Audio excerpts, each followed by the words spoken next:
باب اسم الزنات وقول اللہ ولا یزنون، اور اللہ نے فرمایا ولا تقربوا الزنا انہ کان فاحشۃ وساء سبیلا۔ زنا کے گناہ کا بیان اللہ تعالیٰ نے سورہ فرقان میں ارشاد فرمایا ہے، اور وہ لوگ زنا نہیں کرتے، اور سورہ بنی اسرائیل آیت نمبر 32 میں فرمایا اور زنا کے قریب نہ جاؤ کہ وہ بے حیائی کا کام ہے اور اس کا راستہ بہت برا ہے۔ حدیث نمبر 6808، انس بن مالک روایت کرتے ہیں، کہتے ہیں کہ تم سے ایک ایسی حدیث بیان کروں گا کہ میرے بعد کوئی اسے نہیں بتائے گا۔ میں نے یہ حدیث نبی صلی اللہ علیہ وسلم سے سنی ہے۔ آپ نے فرمایا تھا قیامت اس وقت تک قائم نہیں ہوگی، یا یوں کہا قیامت کی نشانیوں میں سے یہ ہے کہ علم دین دنیا سے اٹھ جائے گا اور جہالت پھیل جائے گی، شراب کثرت سے پی جائے گی، زنا پھیل جائے گا، مرد کم ہو جائیں گے اور عورتوں کی کثرت ہوگی۔ حالت یہاں تک پہنچ جائے گی کہ 50 عورتوں پر ایک ہی خبر لینے والا مرد رہ جائے گا۔ حدیث نمبر 6809،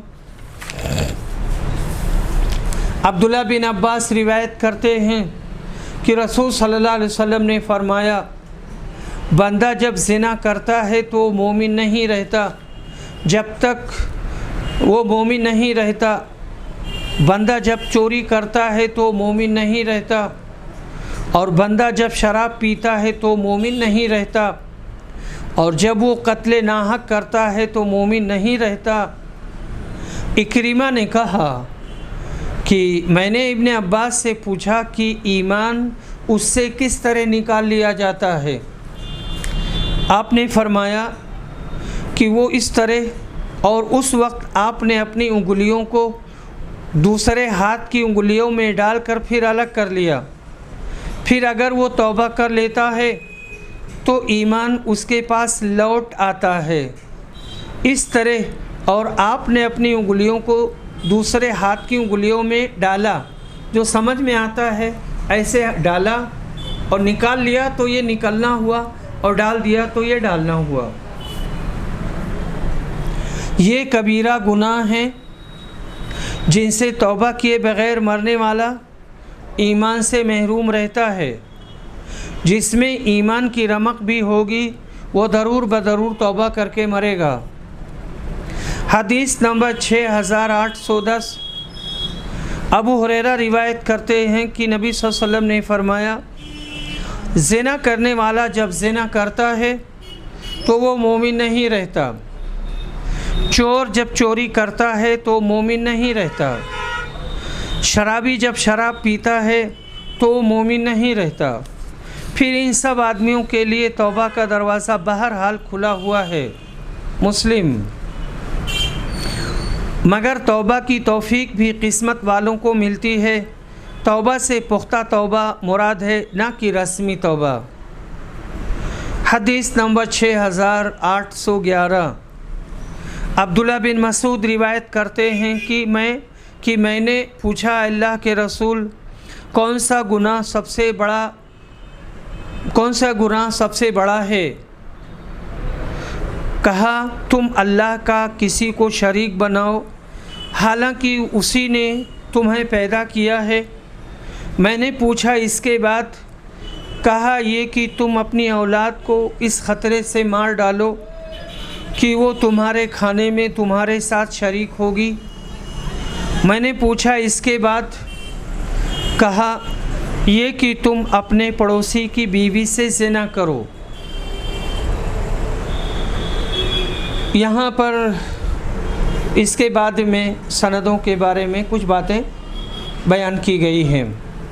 باب رجم المحصن، شادی شدہ اگر زنا کر لیتا ہے اور اس کا زنا ثابت ہو جاتا ہے تو ایسی صورت میں اس کو رجم کر دیا جائے گا۔ حسن بصری کہتے ہیں اگر کوئی شخص اپنی بہن سے زنا کرے تو اس پر زنا کی حد پڑے گی۔ یہ اسلام کی وہ تعزیرات ہیں اور وہ قوانین و ضوابط ہیں جن کے اجرا پر امن عالم کی بنیاد ہے۔ اگر اس پر عمل کریں گے تو ایسی صورت میں دنیا میں امن و امان قائم رہے گا، یا جو ملک اس قانون کو نافذ کرے گا اور اس پر چلے گا وہ ملک محفوظ رہے گا، بہت ساری برائیوں سے وہ لوگ بچ جائیں گے۔ حدیث نمبر 6812، علی بن ابی طالب روایت کرتے ہیں کہ جب انہوں نے جمعہ کے دن عورت کو رجم کیا تو کہا کہ میں نے اس کا رجم رسول صلی اللہ علیہ وسلم کی سنت کے مطابق کیا ہے۔ حدیث نمبر 6813، عبداللہ بن ابو اوفا روایت کرتے ہیں، کہتے ہیں کہ میں نے پوچھا کیا رسول صلی اللہ علیہ وسلم نے کسی کو رجم کیا تھا؟ انہوں نے کہا ہاں۔ میں نے پوچھا سورہ نور سے پہلے یا اس کے بعد؟ کہا کہ یہ مجھے معلوم نہیں۔ متفق علیہ۔ یہی قانون رجم طریقہ محمدی ہے جو اس برائی کو ختم کرنے کے لیے تیر بہدف ہے۔ حدیث نمبر 6814، جابر بن عبداللہ انصاری روایت کرتے ہیں کہ قبیلہ اسلم کے ایک صاحب جن کا نام مائز تھا رسول اکرم صلی اللہ علیہ وسلم کی خدمت میں آئے اور کہا میں نے زنا کیا ہے۔ پھر انہوں نے اپنے زنا کا 4 مرتبہ اقرار کیا تو رسول صلی اللہ علیہ وسلم نے ان کے رجم کا حکم دیا اور انہیں رجم کیا گیا، وہ شادی شدہ تھے۔ حدیث نمبر باب لا یرجم المجنون ولا المجنون، پاگل مرد یا پاگل عورت کو رجم نہیں کیا جائے گا۔ حضرت علی نے حضرت عمر سے کہا کیا آپ کو معلوم نہیں کہ پاگل سے قلم اٹھا لیا گیا ہے، یعنی نہ تو اسے ثواب ملے گا اور نہ عذاب ملے گا یہاں تک کہ اسے ہوش آ جائے۔ اسی طرح بچے سے یہاں تک کہ بالغ ہو جائے۔ سونے والا بھی مرفوع قلم ہے اور قلم اٹھا لیا گیا ہے یہاں تک کہ وہ بیدار ہو جائے، یعنی دماغ اور ہوش درست کر لے۔ مرفوع قلم کا مطلب یہ ہے کہ ان سے معافی ہے۔ ایک زانیہ عورت کو حضرت عمر نے رجم کرنا چاہا تھا، اس وقت حضرت علی نے یہ بات کہی تھی۔ حدیث نمبر 6815، ابو ہریرہ روایت کرتے ہیں کہ ایک صاحب مائز بن مالک اسلمی رسول صلی اللہ علیہ وسلم کی خدمت میں آئے۔ اس وقت حضرت صلی اللہ علیہ وسلم مسجد میں تھے۔ انہوں نے آپ کو آواز دی اور کہا کہ اے اللہ کے رسول، میں نے زنا کر لیا ہے۔ آپ نے ان کی طرف سے منہ پھیر لیا۔ انہوں نے یہ بات 4 دفعہ دہرائی۔ جب 4 دفعہ انہوں نے اس گناہ کی اپنے اوپر شہادت دی تو نبی صلی اللہ علیہ وسلم نے انہیں فرمایا، نبی صلی اللہ علیہ وسلم نے انہیں بلایا اور کہا کیا تم دیوانے ہو؟ انہوں نے کہا کہ نہیں۔ آپ نے دریافت فرمایا پھر کیا تم شادی شدہ ہو؟ انہوں نے کہا ہاں۔ اس پر آپ نے فرمایا انہیں لے جاؤ اور رجم کر دو۔ متفق علیہ۔ نبی اکرم نے پوچھا تھا کیا تم دیوانے ہو؟ اگر یہ دیوانہ ہوتے یا ان کو نشہ ہوتا تو ایسی صورت میں ان پر حکم نافذ نہ ہوتا اور رجم نہ کیے جاتے، البتہ نشے میں ہوتے تو نشے والی سزا نافذ کی جاتی اور اور ان کو یا تو کوڑا مارا جاتا، ان کو کوڑا ہی مارا جاتا۔ حدیث نمبر 6816، ابن شہاب کہتے ہیں کہ مجھے جابر بن عبداللہ نے خبر دی، انہوں نے کہا کہ رجم کرنے والوں میں بھی تھا۔ ہم نے انہیں آبادی سے باہر عیدگاہ کے پاس رجم کیا تھا۔ جب ان پر پتھر پڑے تو وہ بھاگ پڑے، لیکن ہم نے انہیں حرہ کے پاس پکڑا اور رجم کر دیا۔ متفق علیہ۔ ایک روایت میں یوں ہے کہ نبی صلی اللہ علیہ وسلم کو جب اس کی خبر لگی تو آپ نے فرمایا، تم نے اسے چھوڑ کیوں نہ دیا؟ شاید وہ توبہ کرتا اور اللہ اس کا قصور معاف کر دیتا۔ اس کو ابو داؤد نے روایت کیا اور حاکم اور ترمذی نے صحیح کہا۔ اس حدیث سے معلوم ہوا کہ اقرار کرنے والا اگر رجم کے وقت بھاگے تو اس سے رجم ساقط ہو جائے گا۔ باب للآہر الحجر، زنا کرنے والے کے لیے پتھروں کی سزا ہے۔ حدیث نمبر 6817۔ عائشہ رضی اللہ عنہا روایت کرتی ہیں کہ سعد بن ابی وقاص اور عبد بن زماں نے آپس میں ایک بچے جس کا نام عبد الرحمن تھا اختلاف کیا، یعنی سعد بن ابی وقاص اور عبد بن زماں نے ایک بچے کے بارے میں اختلاف کیا، اس کا نام عبد الرحمن تھا۔ تو نبی صلی اللہ علیہ وسلم نے فرمایا، عبد بن زماں بچہ تم لے لو، بچہ اسی کو ملے گا جس کی بیوی یا لونڈی سے وہ پیدا ہوا، اور سودا تم اس سے پردہ کرو۔ امام بخاری نے کہا کہ قتیبہ نے لیث سے اس اضافہ کے ساتھ بیان کیا کہ زانی کے حصہ میں پتھر کی سزا ہے۔ حدیث نمبر 6818۔ ابو ہریرہ کہتے ہیں کہ نبی صلی اللہ علیہ وسلم نے فرمایا، لڑکا اسی کو ملتا ہے جس کی بیوی یا لونڈی کے پیٹ سے پیدا ہوا ہو، اور حرام کار کے لیے صرف پتھر ہیں، یعنی زانی کے لیے۔ یہ اسلام کا عدالتی فیصلہ ہے کہ جس کا اثر بچے کی پوری زندگی، حق، حقوق، توریث وغیرہ پر پڑتا ہے۔ باب الرجم بالبلاط، بلاط میں رجم کرنا۔ مسجد نبوی کے سامنے پتھروں کا ایک فرش تھا، اسی کا نام بلاط تھا۔